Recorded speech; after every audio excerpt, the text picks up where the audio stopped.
Salam dan bahagia. Halo Ibu dan Bapak Guru, jumpa lagi di modul pembelajaran paradigma baru. Sekarang kita sampai di materi terakhir di topik ini, yaitu struktur pembelajaran dalam kurikulum prototipe.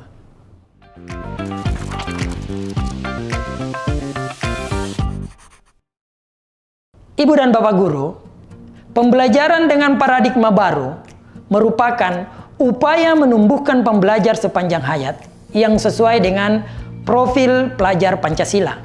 Proses pembelajaran dengan paradigma baru dilaksanakan melalui kurikulum prototipe yang memuat program intrakurikuler, ekstrakurikuler, dan program penguatan profil pelajar Pancasila. Bagaimana pelaksanaannya pada setiap jenjang? Apa saja perubahan utama pada struktur pembelajaran kali ini? Yuk kita langsung saja pada pembahasannya. Intrakurikuler berisi muatan atau mata pelajaran dan muatan tambahan lainnya seperti muatan lokal jika memang ada di satuan pendidikannya. Berbagai kegiatan dapat dilakukan untuk membantu murid mencapai kompetensi yang diharapkan. Rancanglah kegiatan yang menarik, membangun rasa ingin tahu murid, dan dihubungkan dengan kehidupan atau lingkungan sekitarnya sehingga menjadi bermakna. Dalam proses pembelajaran, Ibu dan Bapak Guru memfasilitasi murid untuk mengamati, bertanya, dan mengumpulkan informasi dari lingkungan nyata, menalar kritis, mengasosiasi, dan mengkomunikasikan temuannya. Dalam setiap tahapan tersebut, murid melakukan refleksi terhadap proses belajarnya. Semua proses ini dilakukan dalam suasana aman, nyaman, saling menghargai, dan sesuai kebutuhan murid. Apa yang dapat kita lakukan untuk membantu murid dalam mengumpulkan informasi dari lingkungan nyata? Berikut adalah beberapa contoh yang bisa dilakukan.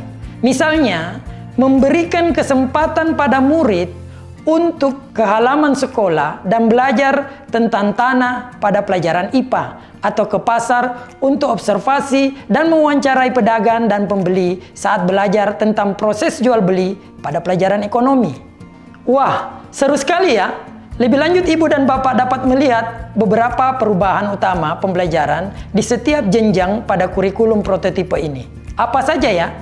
Pertama, pada fase fondasi yaitu PAUD, pada jenjang ini, murid akan belajar melalui kegiatan bermain yang mencakup antara lain literasi, numerasi, agama dan moral, dan sebagainya. Pendidikan PAUD mempersiapkan murid untuk jenjang pendidikan berikutnya, yaitu sekolah dasar atau SD. Selanjutnya, pada jenjang SD, pada pelajaran IPA dan IPS, dilebur menjadi IPAS. Hal ini didasarkan pada pertimbangan bahwa anak usia SD masih dalam tahap berpikir konkret sederhana, holistik, komprehensif, dan tidak detail. Meskipun IPAS belum diajarkan secara spesifik di fase A, tetapi bukan berarti mereka tidak belajar IPA dan IPS. Muatan pelajaran IPAS terintegrasi pada mata pelajaran lain. Pada jenjang SMP, mata pelajaran informatika menjadi mata pelajaran wajib. Pada jenjang SMA, murid lebih dipersiapkan kepada minat yang menunjang pilihan pendidikan pada jenjang berikutnya, sehingga pembelajaran dibagi menjadi mata pelajaran umum dan program peminatan.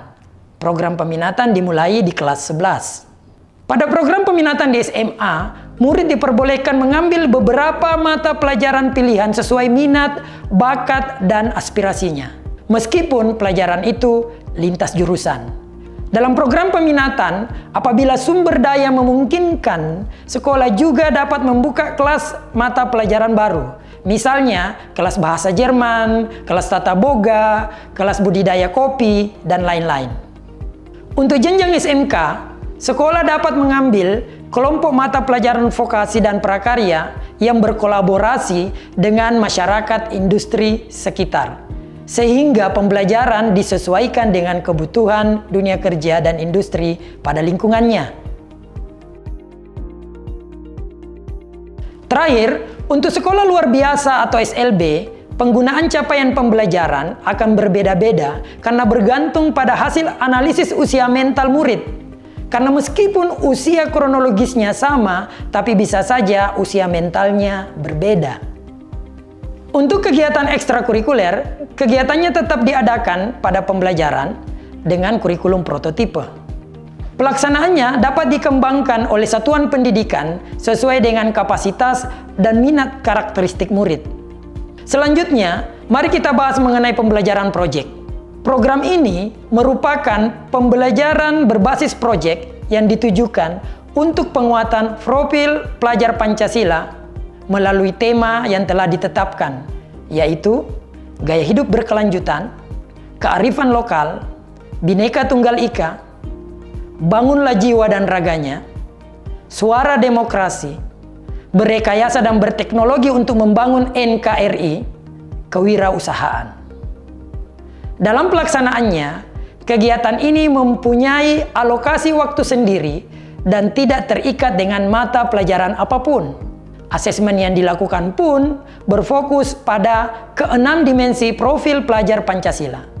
Proyek penguatan profil pelajar Pancasila memberikan pembelajaran yang kontekstual, mengasah kemampuan berpikir dan pemecahan masalah kepada murid. Murid akan belajar mengaplikasikan ilmu lintas disiplin pada program ini. Sekarang kita bahas tentang asesmen. Sebenarnya apa sih asesmen itu? Asesmen merupakan proses pengumpulan dan pengolahan informasi untuk mengetahui kebutuhan belajar, perkembangan, dan pencapaian hasil belajar. Kita mempunyai kewenangan untuk merancang, menentukan teknik, dan waktu pelaksanaan asesmen sesuai dengan kondisi dan kebutuhan. Dalam hal ini, asesmen berperan memberikan informasi sebagai umpan balik bagi guru, murid, dan orang tua agar dapat memandu mereka dalam menentukan strategi pembelajaran selanjutnya. Hasil asesmen juga menjadi bahan refleksi untuk meningkatkan mutu pembelajaran. Dengan demikian, asesmen yang dilakukan di kelas bukan hanya memberikan data perkembangan belajar murid, tetapi juga upaya untuk terus meningkatkan kualitas pembelajaran. Ini akan dipelajari lebih lanjut pada topik asesmen. Ibu dan Bapak Guru, pada pelaksanaan kurikulum prototipe, satuan pendidikan juga memiliki kebebasan untuk menentukan alokasi waktu pembelajaran. Ada 3 alternatif model pembelajaran yang dapat diadaptasi, yaitu model reguler, blok, dan model kolaborasi. Model reguler adalah model pembelajaran yang paling umum digunakan. Setiap pembelajaran dilakukan terpisah antara satu mapel dengan mapel lainnya. Pada model blok, waktu pelajaran dikelola dalam bentuk blok-blok waktu. Misalnya, dalam satu semester, mata pelajaran IPA diajarkan dalam 3 bulan pertama, kemudian 3 bulan selanjutnya digunakan untuk mata pelajaran IPS. Pada model kolaborasi, guru berkolaborasi sedemikian rupa untuk merencanakan, melaksanakan, dan melakukan asesmen untuk suatu pembelajaran yang terpadu. Misalnya, kolaborasi antara bahasa Indonesia dan seni musik. Murid membuat lirik puisi dan membuat lagu dari lirik tersebut. Dalam menentukan alokasi waktu ini, pertimbangkanlah sarana prasarana, jam mengajar guru, atau strategi lainnya agar pengorganisasian kegiatan belajar berjalan lancar. Ibu dan Bapak Guru, selain keleluasaan dalam menentukan alokasi waktu, kita juga mempunyai keleluasaan untuk memilih dan memberikan perangkat ajar kepada murid, selama masih ada dalam prinsip pembelajaran dengan paradigma baru. Jadi, perangkat ajar bukan saja melalui buku teks, tetapi bisa menggunakan media lain, seperti modul ajar, modul proyek, buku non-teks, video, media cetak, atau media digital. Ibu dan Bapak Guru, sampai di sini materi struktur pembelajaran dalam kurikulum prototipe. Ibu dan Bapak diharapkan untuk selalu ingat bahwa struktur ini didesain dengan prinsip pendidikan yang berpusat pada murid. Sehingga dalam pelaksanaannya harap diperhatikan bahwa masing-masing satuan pendidikan dapat menyesuaikan kurikulum sesuai dengan konteksnya. Setelah semua materi pada topik kurikulum kita pelajari, kira-kira apa yang harus kita persiapkan atau perbaiki dalam penerapan struktur pembelajaran ini di satuan pendidikan masing-masing? Semangat belajar terus ya Ibu dan Bapak guru hebat. Salam dan bahagia.